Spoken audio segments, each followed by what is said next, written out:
ChoralEd.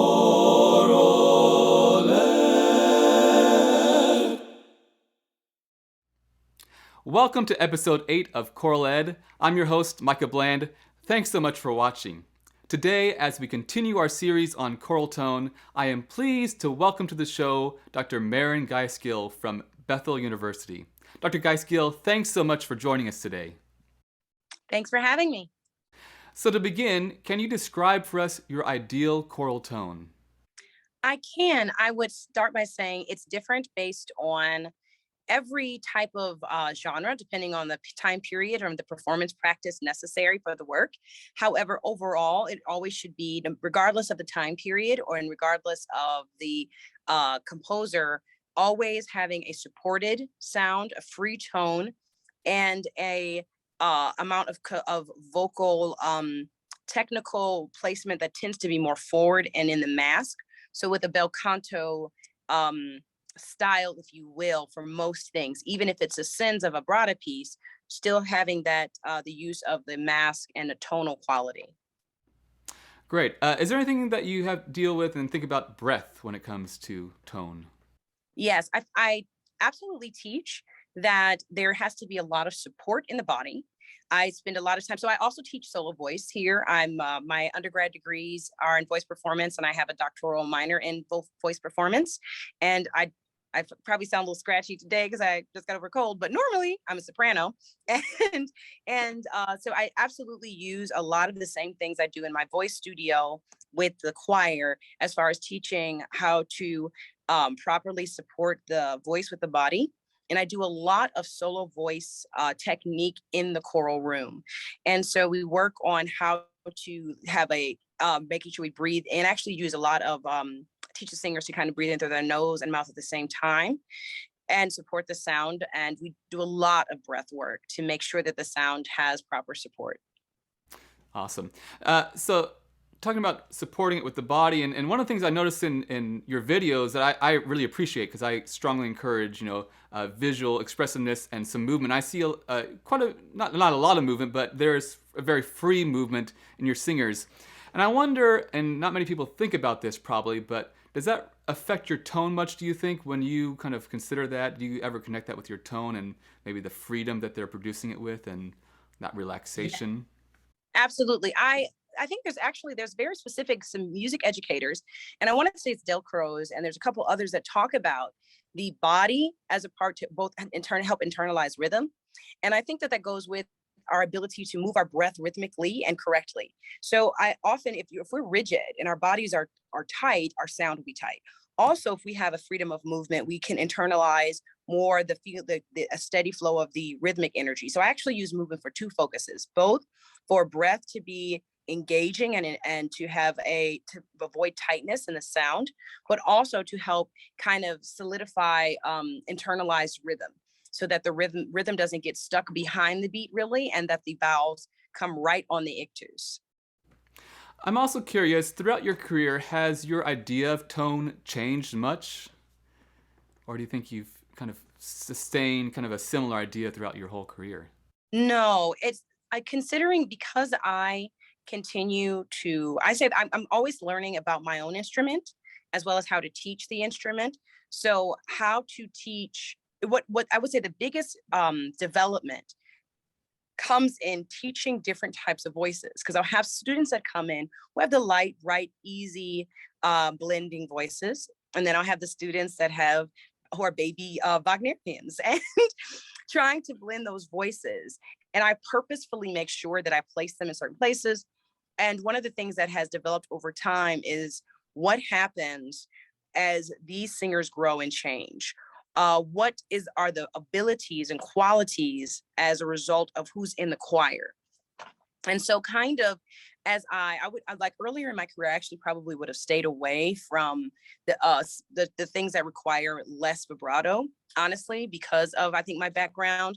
But as I became a more seasoned teacher, I learned how to incorporate the bigger voices with the softer blending voices, and that I've become pretty successful at making sure that we avoid the full out soprano standing out and sticking out. That's always sometimes a challenge. And I know in another episode I talked with somebody about how sometimes many of the music teachers out there are the standout soprano that were having to be hushed and whatnot all the time, probably because they're always have a larger voice. You talked Yeah. about individual colors of voices. Some directors ask for specific tone colors from different voice sections. Do you ever kind of follow that realm of thinking about different colors for sopranos and different colors for the basses and so forth? Honestly, it depends on the piece. Like we just finished doing a piece, Dulaman. The what is his the composer? It's the one. It's a it's a Gaelic Michael piece. McGlynn, is that the No, McGlynn? we did Desmond Early's. It's right next to Oh, me, so I okay. did like a bit. We did the we did the early, and there is a different tone quality that I notice and hear in people from that part of the world. The way the UK sings is different than the way America sings, is different than the way Germany sings. And in teaching that, for example, or when I do Appalachian music, I did an Appalachian hymn for Christmas. There is a women in those traditions tend to have a slightly more flute sound to my ear. So I do teach then that the men tend to need to have a little bit more a scuro in their sound, a little darker and more open tone, whereas the women need to be more flute and more head, and make sure we eliminate any chest interruption of the voice. So it really, for me, depends on what we're singing. I very much so teach a change in color based on the tradition that we're singing. There is a difference between singing something that's Gaelic and and from the UK than if I were singing something from Africa. So so it depends, because it tends to be more even if we're talking about spiritual. Everybody should be kind of in the free spin tone if it's a spiritual, an American spiritual, versus if it's a folk tune from different traditions. So it depends on the piece. Absolutely. So before we go on to more questions, I want to take a brief moment here to pause and allow our viewers to hear some audio examples of this choral tone that Dr. Guice Gill has just been talking about. So I hope you enjoy these performances by the Bethel University Choir.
Thanks for sharing those wonderful performances with us. If you want to see those performances in their entirety, you can check out the link in the description of this video, and while you're there, hit that like and subscribe button. So back to some questions. Are there specific vocal exercises that you incorporate to achieve this tone, this desired tone that you have? Yes, I tend to do actually a lot of solo voice warm ups. So this various things that require percussive body. So anything that old teacher might call it revving the engine, things that warm up the diaphragm and get the breath moving into the up into the upper pharyngeal space versus getting caught. I do a lot of those exercises. But because we're a choir, tuning of the ear. So we always do a lot on top of the kind of your standard voice performance type of lessons and warm-ups. I've spent a lot of time on things that require students to hear, can we sing a fourth? Can we go up? Like I'll do you know, I'll play a note and say, give me a fourth or give me a fifth, give me a sixth, go down a third, because I do definitely believe that tuning is a product of understanding intervals. And if you can make sure you know what a sixth sounds like, if you're singing a sixth out of tune, you might identify it and be able to adjust it faster and not go down dark paths of no return in the middle of songs. So we do a lot of ear training exercises, as well as just good vocal technique building exercises. Because since I work at a smaller institution, the soloists in the opera, they're the same people in the choir, they're the same people in the musical. And so we want them to basically understand how to use their instrument. And so that is a huge focus of mine, that regardless of what you're singing, being able to do it in a healthy and technically proficient manner. Absolutely, that's very important, especially when you have fewer students in the department that have all those things as you described, opera and everything else, choir and their solo voice lessons. You mentioned talking about the different styles of music, and so are there any kind of exercises or things you do to prepare them for those different styles of music? Yes, if we are doing like when I mentioned doing the Gaelic piece, I think that it's really easy for American singers to we sing with a lot of drama in our tone, but the key to folk singing often is to let I think the lilt and the intervals has to be a little clearer and cleaner. So I will do exercises that allow you to trip from one note to another without too much energy in the note, so that there's tone, so it's not airy, but it's not too verbose. So we'll kind of just go basically singing folk tunes that they might already know, and often in the culture that it is comes from. So when we were doing the Dulaman, I just said, okay, how many of us know Parting Glass? And so I said, let's just listen. And I often use ear examples because I like to inform the ear, if you know what it's supposed to sound like. So I went and found different Irish singers singing Parting Glass. And then I said, okay, well, what do we hear? Let's talk about it. And now we just basically sang Parting Glass and tried to make sure that we were singing it in a style that was appropriate for the culture, and then transferred that into the song. So often it is actually singing songs. Same thing with spirituals. Oftentimes I think people often sing spirituals as if they're gospel music, which is incorrect, or sing spirituals as if it's a more pop tune when it actually should have a more operatic tone. So I often, in explaining it to students, and I have a very diverse choir of individuals from various different ethnic backgrounds, we talk about this genre should be sung with a classical operatic tone. Well, what does that sound like? Well, let's do warm-ups that build the operatic tone and for this piece. And so that allows me to switch. So if I were doing a piece that's similar, I can say, okay, we're going to do the operatic exercises for a piece that requires operatic tone. We'll do the easy, floaty things for the things that require sense of vibrato. Awesome. You mentioned the listening to and emulating those styles. Are there other rehearsal techniques that you incorporate that help refine your choral tone? I think that besides listening and making very, very specific things, oftentimes I find that one of the things that really helps tone is actual, sometimes kinesthetic practices. So sometimes I actually use dance. So like, okay, there's a well-known piece, the sleep song, Only in Sleep. And in Only in Sleep, I find that it's easy to slow, but it's a waltz rhythm to it. So I literally had them waltz. I said, okay, let's pretend it's not third grade, find a partner and and find the beat. So you can feel the 1, 2, 3. And any piece that requires some kind of very steady rhythmic motion, I often will incorporate dance in the rehearsal. And if it needs energy in the sound, things like finding a quick rhythmic step beat, because I really did. I have a music education. I took music education classes because I was a voice performance major, but I took music ed classes.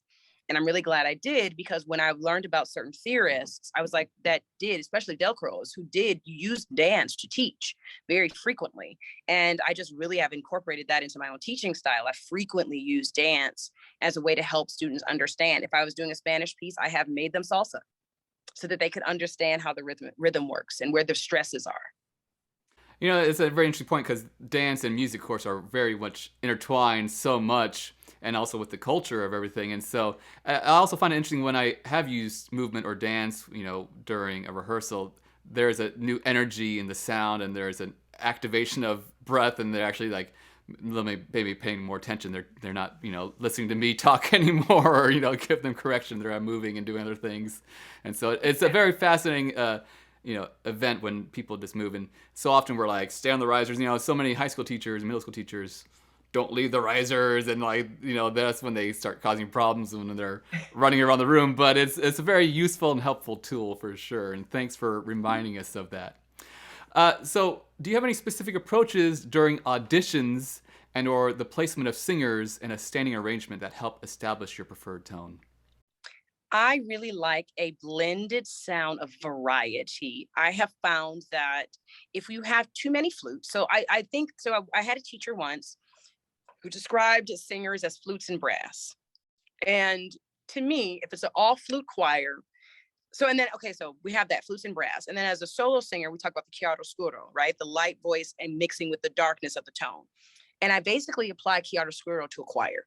So I want a blend of my flutes, my light, naturally light, free people who could just a sea would come out of nowhere, but also my people who you would hear them from the back of an auditorium.